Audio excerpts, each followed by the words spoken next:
Students, welcome in Sapna Yadav educational videos. Don't forget me for subscribe, comment, like and share. Today we will discuss the structure of sperm and the ovum. आज मैं अब fertilisation के बारे में बता रही हूँ कि फर्टिलाइजेशन प्रोसेस क्या होता है।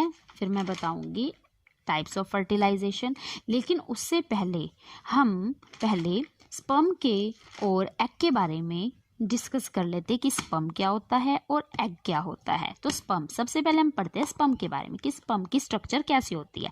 जो स्पर्म है वो 4 पार्ट में डिवाइड होता है। First is the head, second is the neck, third is the middle piece and last is the tail. Okay, sperm क्या होता है? स्पर्म जो है वो मोटाइल हुआ करते हैं, यानी कि मूव कर सकता है। ठीक है, जो एग है वो मूव नहीं कर सकता है। मैंने आपको ये भी बताया था कि जो स्पर्म है वो कहाँ पे बनते हैं, वो कहाँ पे बना करते हैं, वो बनते हैं टेस्टिस के अंदर। ठीक है, तो अब हम स्पर्म के बारे में पढ़ रहे हैं। अब मैंने आपको बता दिया कि 4 चीज में डिवाइड होता है। ठीक है, first is head, second is neck, third is middle piece and last is tail. Okay, लेकिन हेड जो है, हेड फर्दर डिवाइड हो जाता है किस चीज में? 2 पार्ट में। ठीक है, first is anterior, second is the posterior. Okay, जो एंटीरियर पार्ट है वो किससे कवर होता है? एक्रोसोम से कवर होता है। ओके, और जो पोस्टीरियर पार्ट है उसके अंदर क्या होता है? न्यूक्लियस होता है, और वो किससे अटैच होता है? सेंट्रियोल से अटैच होता है, जहां से हमारा नेक्स्ट स्टार्ट होता है स्पर्म का। ओके, और जो ये स्पर्म है वो कैसा होता है? वो 23 क्रोमोसोम रखा करता है। ठीक है, ये आप देख रहे हैं ना, ये स्ट्रक्चर नेक के अंदर, हेड के अंदर ही है। तो हेड के अंदर ही क्या होता है? न्यूक्लियस प्रेजेंट होता है। न्यूक्लियस के साथ में क्या होता है? क्रोमैटिड्स होते हैं, क्रोमोसोम्स होते हैं, और न्यूक्लियस में क्या होया करता है? जेनेटिक मटेरियल होता है, जेनेटिक प्रोटीन्स होते हैं, और क्या होता है? बेसिक प्रोटीन्स हुआ करते हैं। ठीक है, ओके, तो अब हम पढ़ लेते हैं। और हाँ, मिडल पीस है। मिडल पीस किससे कवर होती है? मिडल पीस ये पूरी की पूरी है। ठीक है, और ये किससे? ये जो आप शीट देख रहे हो ना, ये बिल्कुल कोयल सी बनी हुई है, इसे हम क्या कहते हैं? माइटोकॉन्ड्रियल शीट कहा करते हैं। ठीक है, और हाँ, जो ये जो शीट होती है एक्रोसोम की, ये किससे कवर होती है? एक प्लाज्मा मेम्ब्रेन से कवर होती है। ओके, ठीक है, तो और जो ये इसके अंदर जो एक लाइन आ रही है, इसे हम क्या कहते हैं? इसे हम कहते हैं एक्सियल फिलामेंट। ठीक है, और एक्सियल फिलामेंट से बाहर क्या होती है? वो पूरी की पूरी क्या होती है? जो मिडल शीट से मिडल से जा रही है वो बाहर की कवरिंग होती है। ओके, जिसे हम क्या कहते हैं?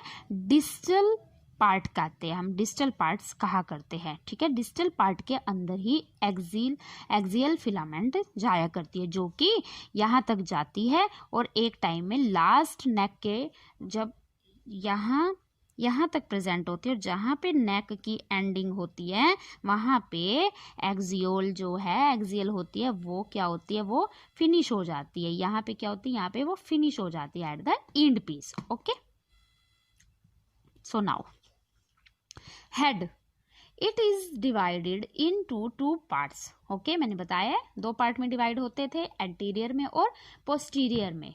ठीक है, and anterior part is known as the acrosome and the second part is known as the proximal part or the posterior part. It has the nucleus, ये nucleus part रखते हैं ना, जो लास्ट वाला पार्ट है, जो पोस्टीरियर पार्ट है, ये क्या रखा करता है? सेंट्रियोल। किसके पास? सेंट्रियोल के पास, बिल्कुल प्रोक्सिमल सेंट्रियोल के पास, यानी कि नेक के पास। ठीक है, और एक्रोसोम कैसी है? कैप लाइक स्ट्रक्चर, देख रहे हो ना, ये बिल्कुल कैप सी बनी हुई, तो ये कैप लाइक स्ट्रक्चर हुआ करती है। ठीक है, और जो न्यूक्लियस है, न्यूक्लियस किससे कवर हुआ करते हैं? ग्लिया कैप्ट्रिसिस से। ठीक है, cover the acrosome and upper part of the nucleus. Okay, acrosome and upper part of the nucleus. Acrosome is the cap like structure and it is the anterior part of the head of the sperm. आ गई है समझ? And both part are covered by the plasma membrane, और जो both part है वो किससे cover हो जाती है? वो प्लाज्मा मेम्ब्रेन से कवर हो जाती है। And outer the plasma membrane neck is present, और जहाँ जैसे ये प्लाज्मा मेम्ब्रेन जा रही है ना, और इसके बाहर क्या प्रेजेंट होती है? नेक प्रेजेंट होती है। ये इसकी नेक है। ठीक है। It is made up of the Golgi body, और जो ये नेक है ये किससे बनी होती है, गोल्जी बॉडी से बनी होती है, ठीक है। नेक रीजन है 2 सेंट्रियोल्स, मैंने बताया था कि नेक रीजन में ये 2 सेंट्रियोल्स प्रेजेंट होते हैं। First is the proximal and second is the distal, okay. Centriole towards the nucleus, okay, is known as the proximal centriole. First is known as the proximal centriole and second is known as the distal centriole towards the middle piece. जहाँ पे middle piece खत्म होने वाली होएगी वहीं पे क्या हो जाएगा, ये जहाँ पे स्टार्ट होएगी वहीं पे ये स्टार्ट हो जाएगा, वहीं पे ये खत्म हो जाएगा। जहाँ पे ये नेक खत्म होएगा वहीं से क्या होएगी, डिस्टल सेंट्रियोल के पास से जो मिडल पीस है वो स्टार्ट हो जाती है, ठीक है।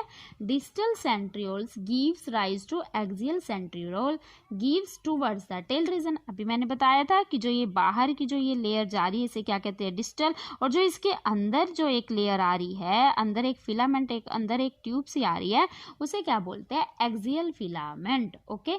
मिडल पीस क्या होती है, anterior centriole is present, okay, बताया ना अभी कि एंटीरियर सेंट्रियोल, जो एंटीरियर सेंट्रियोल होती है उसी के पास क्या होती है, मिडल पीस प्रेजेंट होती है। At the end of the middle piece is known as the ring.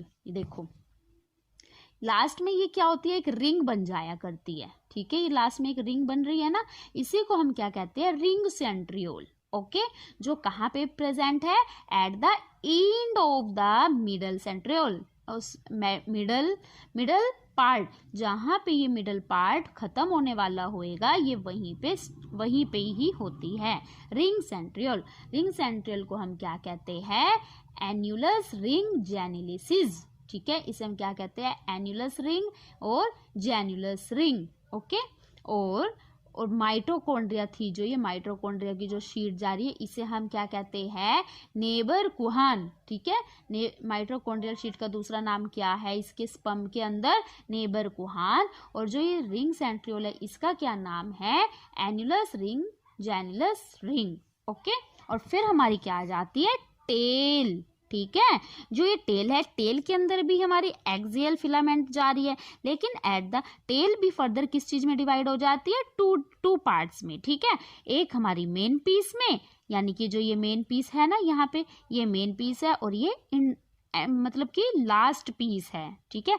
Last piece में जो एक्सियल है वो एब्सेंट होती है, ठीक है। और स्टार्टिंग में ये मिडल से स्टार्ट हो जाती है, नेक के बाद से डिस्टल पॉइंट से स्टार्ट हो जाती है, डिस्टल सेंट्रियोल से स्टार्ट हो जाती है एक्सियल फिलामेंट, जो कि नेक के फिनिश होने तक में रहती है, ओके।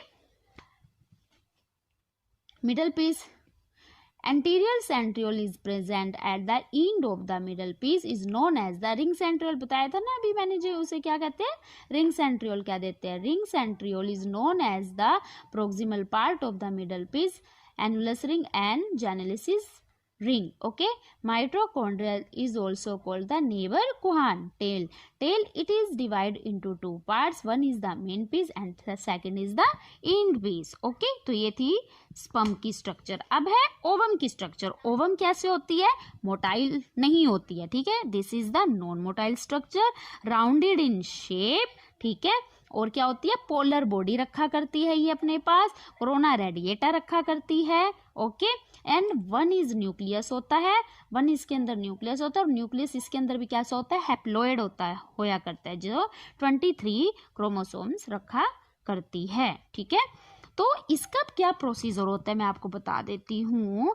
ये जब ओवुलेशन होती है, ओवुलेशन मीन्स क्या होता है, ओवुलेशन का मतलब ये हुआ करता है जब मेंस्ट्रुअल साइकिल यानी कि पीरियड्स खत्म होने के बाद जो 13वें 14वें दिन में 13 और 14th डे में जो प्रोसीजर हुआ करता है, जब पूरा एग तैयार हो जाता है और वो रिलीज हो जाता है, निकल जाता है, कहाँ से बताया था, वो जो फिंगर लाइक स्ट्रक्चर थी ना, वहाँ से फिम्बियर ट्यूब्यू से बताया था ना कि वो फिम्बियर ट्यूब्यू क्या करती है, उसको रिलीज कर लेती है, एग को निकाल लेती है और वो फेलोपियन ट्यूब तक उसे लेके जाती है। तो वही प्रोसीजर यहाँ पे चला करता है, फेलोपियन ट्यूब कह रही हूँ, फिम्ब्यूल टिब्यूल का क्या करती है, वो जो फिंगर लाइक स्ट्रक्चर है इस एग को खींच लेती है और जाके फेलोपियन ट्यूब के अंदर क्या करती है, यहाँ पे बिठा देती है। तो उसे हम क्या कहते हैं, ओवुलेशन कहते हैं। ठीक है, 13 डेज में ये प्रोसीजर क्या रहता है, 7 दिन तक चलता रहता है।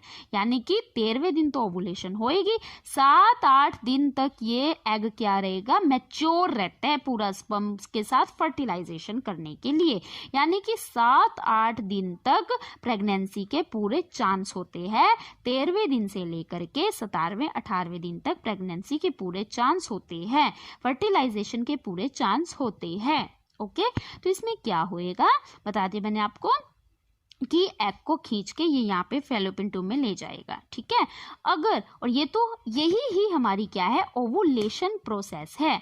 अगर स्पर्म चला जाएगा, उसके साथ फर्टिलाइज कर लेगा, तो क्या होएगा, फर्टिलाइजेशन हो जाएगी। ओवुलेशन प्रोसेस तो फर्टिलाइजेशन चाहे हो चाहे ना हो, ओवुलेशन प्रोसेस तो चलेगा ही चलेगा। 13वें दिन तो ओवुलेशन होनी ही होनी है।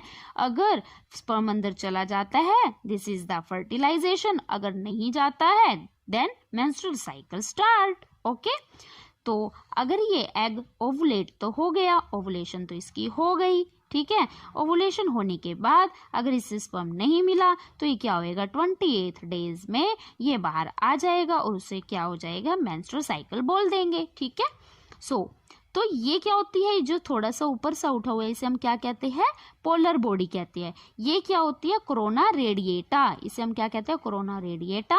और ये क्या होती है, इसके अंदर ये क्या प्रेजेंट है, न्यूक्लियस। ओके, ये सारा का सारा क्या है, साइटोप्लाज्म है। ठीक है, और जो ये जो छोटी छोटी सी स्ट्रक्चर, ये जो उठी हुई को हम क्या कहते हैं, कोरोना रेडिएटा। और जो ये थोड़ी सी बैठी हुई है इसे हम क्या कहते हैं, जोना पेल्यूसिडा।